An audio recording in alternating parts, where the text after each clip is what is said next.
Partia Demokratike Shqiptare tubimin qendror të radhës e mbajti sonte në sheshin e Kumanovës, ku para antarëve dhe simpatizantëve të saj promovoi kandidatin për kryetar të Kumanovës, si dhe listën e kandidatëve për këshilltar komunal.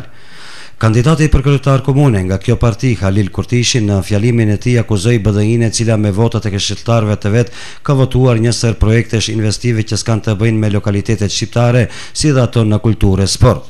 Ata nuk ndërtuan asgjë për shqiptarët, ata bashkë ndërtuan për padronët e tyre, ata financuan kulturën maqedone, vetëm për kulturën shqiptare 4.000 euro në vit, ndërsa për atë maqedone 250.000 euro në vit.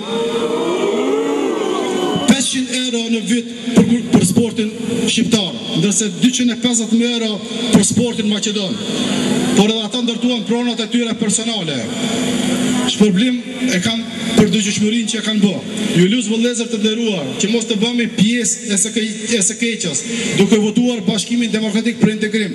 Mos u bëni pjesë e rënimit të vetvetes. Ky është momenti kur mund të përmirësohet padrejtitë historike të shkaktuar nga politikanët e papërgjeshëm.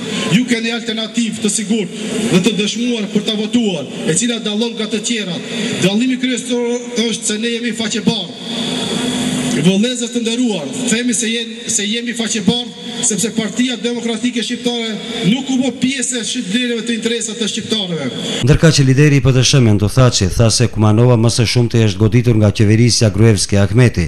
Thaçi më tej tha se Ahmeti madje ju gënjen kur thot se e kam hapur universitetin në Kumanov. Universitetin në Kumanov e kam hapur unë dhe PDSH në vitin 2007, tha Thaçi. Kumanova është qyteti më i dëmtuar të kësaj qeverisje Gruevski Ahmeti. Ju ndëgjoni të tjerët kur vinë flasin me paturk mashtrojnë dhe rejnë. Thali Ahmeti pas ka hapur universitetin këtu në Kumanov, rejnë, universitetin unë e kam hapur 2007. Del së bashku me shokët e vetë që i ka lehtësëtit në për rrugët e komunës Lipkovës dhe në për rrugët ku jetojnë shqiptarët Kumanov, do të sheh se aty ka vetëm gropa, lloç, ka terë, nuk ka investime, s'ka ujë të pishëm, s'ka kanalizime. Janë 10-11 vjet pushtet dhe duhet të mbajnë përgjegjësi për këtë gjendje. Votat tuaja të nderuara motra dhe vëllezër të Kumanovës janë njësoj transishme si votat e Tetovës. Unë ju premtoj se këta vota do të numërohen dhe do të bashkohen si vot e dignitetit shqiptarëve. Një popull me vetdije të lartë kombëtare që refuzon të përkulet siç është përkula Ali Ahmeti dhe BDI-ja.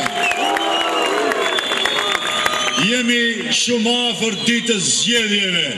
T'jeni të sigurt se gjithë ata që i duan shqiptarët dhe u duan të mirën shqiptarëve, duan që shqiptarët e Maqedonisë ta mposhtin qeverinë dhe politikën e Ahmetit dhe Gruevskit. Jemi shumë afër ditës së zgjedhjeve, tha më tej Thaçi, të jeni të sigurt se të gjithë ata që i duan shqiptarët dhe u duan të mirën shqiptarëve, duan që shqiptarët e Maqedonisë ta mposhtin qeverinë dhe politikën e Ahmetit e Gruevskit.